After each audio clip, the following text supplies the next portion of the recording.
Seorang anak kecil untuk pertama kalinya melihat mesin bergerak, yaitu mobil. Ia pun berlari mengejar mobil tersebut sampai ia berhasil bergelayut sebentar, menciumi pelumas mobil yang jatuh ke tanah. Dan momen itulah yang membulatkan tekadnya untuk bisa membuat mobil sendiri. Siapa sangka beberapa tahun setelahnya dunia menyaksikan bahwa dia berhasil mewujudkannya, membuat pabrik mobil besar karyanya sendiri, dan berdiri di puncak bersaing dengan perusahaan mobil raksasa dari dulu dan bahkan sampai sekarang. Dialah Soichiro Honda.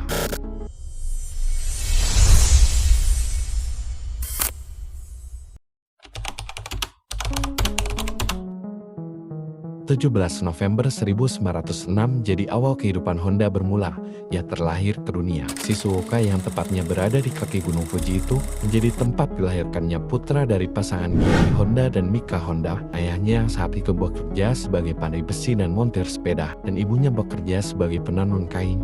Honda adalah anak sulung dari 6 bersaudara. Kehidupan Honda saat itu sangat jauh dari kata layak. Perekonomian keluarganya tidak baik-baik saja. Sayangnya, saat berumur 8 tahun, 5 adiknya meninggal dunia karena faktor kesehatan. Pendidikan Honda sewaktu sekolah jauh dari kata menakjubkan. Dia mengaku tidak suka membaca buku. Ia lebih suka ilmu praktisi tanpa banyak teori yang harus banyak dijelaskan. Nilai ulangannya pun banyak yang jelek, tapi ia tidak pernah bersedih. Ia menuturkan, "Nilai saya jelek di sekolah, tapi saya tidak sedih karena dunia saya di seputar mesin, motor, dan juga sepeda." Saking cintanya Honda terhadap mesin dan mekanik, ia pernah mengakui kesan perasaannya saat ia pertama kali melihat mobil berjalan melewati kampung halamannya. "Ketika itu, saya lupa segalanya. Saya kejar mobil itu dan berhasil bergayut sebentar di belakangnya. Ketika mobil itu berhenti, pelumas menetes ke tanah. Saya cium tanah yang dibasahinya. Barangkali kelakuan saya seperti anjing. Lalu pelumas itu saya usapkan ke tangan dan mengan.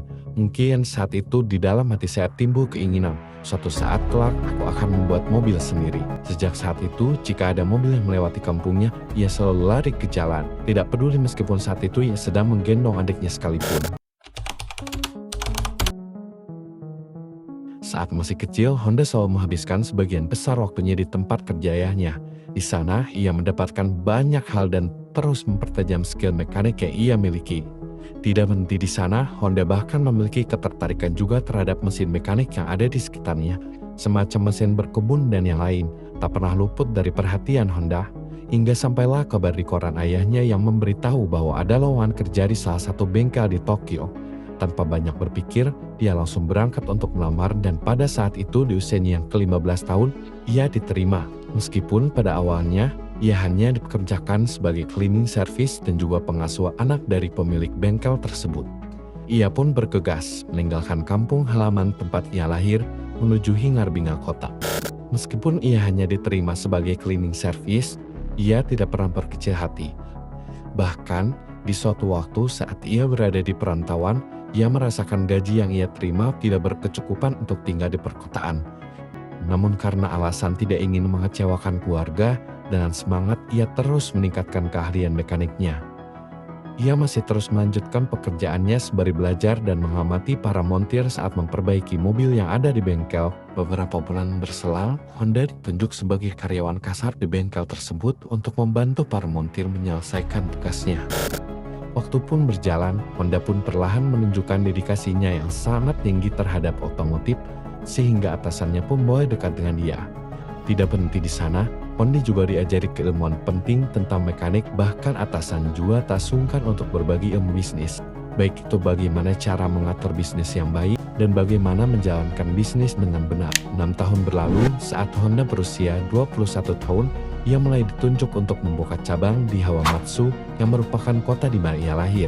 Dan dia pun pulang sebagai manusia baru menjadi pakar dalam bidang mekanika dengan segudang pengalamannya. Honda sekarang adalah pebisnis, dan sebagaimana pebisnis pada umumnya, hal-hal yang tak terduga selalu ada. Dan Honda sendiri pun merasakannya saat ia tahu ada bengkel-bengkel lain yang menjadi pesaingnya. Beruntungnya dia pernah diajari beberapa hal yang bersangkutan dengan bisnis dari atasannya di Tokyo. Dia memperbagus pelayanan dengan menerima semua keluhan pelanggan, menerima perbaikan mesin yang tidak bisa diselesaikan di bengkel lain, dan mempercepat pengerjaan perbaikan mobil-mobilnya, sehingga tak butuh waktu lama ia menjadi bengkel terpercaya di kota Hawamatsu.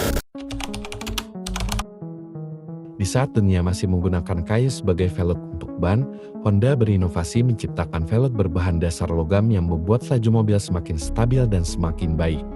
Tak disangka, respon pasar otomotif terhadap karya Honda sangat membludak kala itu. Velg logam itu diekspor ke seluruh penjuru negara. Sampai di umur 30 tahun ia mempatenkan penemuannya itu. Tak berhenti sampai di sana, jiwa mekanikanya terus terpanggil. Honda memperkenalkan ring piston sebagai hasil karya selanjutnya yang ia ciptakan. Namun kali ini perusahaan menolak ring pistonnya karena tidak masuk standar pasar. Dan kemungkinan ring pistonnya itu tidak akan laku di pasaran. Setelah itu, Honda mengambil keputusan besar dengan berkuliah lagi di bidang permesinan, dengan harapan ia bakal mendapatkan keilmuan yang lebih, sehingga ia bisa menyempurnakan ring piston yang pernah ia rancang. 2 tahun berselang, Honda menyerah dan berhenti melanjutkan kuliahnya, karena ia merasa di sana ia tidak mendapat jawaban dari semua hal yang ingin ia cari sebelumnya.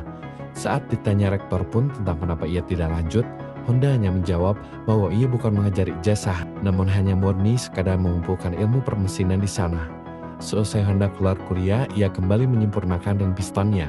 Setelah sekian banyak percobaan gagal dan bangkit, ring piston karya Honda akhirnya diterima oleh perusahaan dan Honda dikontrak. Honda pun memanfaatkan dana dari kontrak perusahaan itu untuk mengembangkan dan memproduksi karya-karyanya.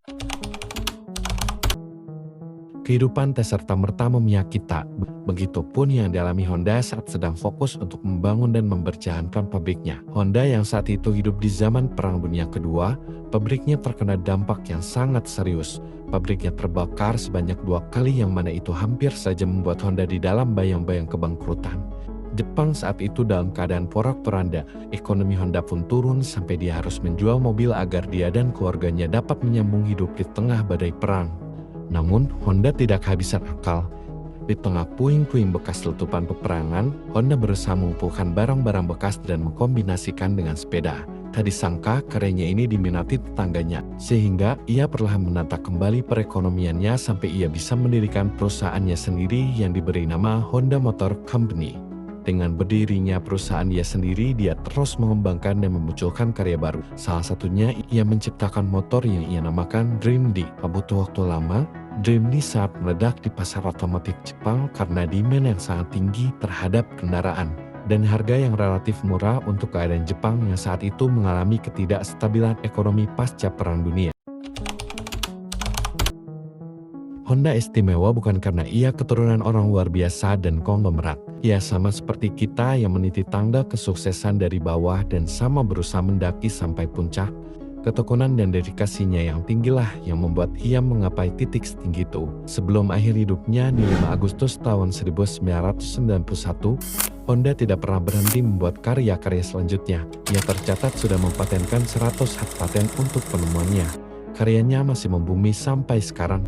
Perusahaan Honda menjelma menjadi perusahaan raksasa yang berdiri di puncak bersama merek kenamaan lain sampai saat ini.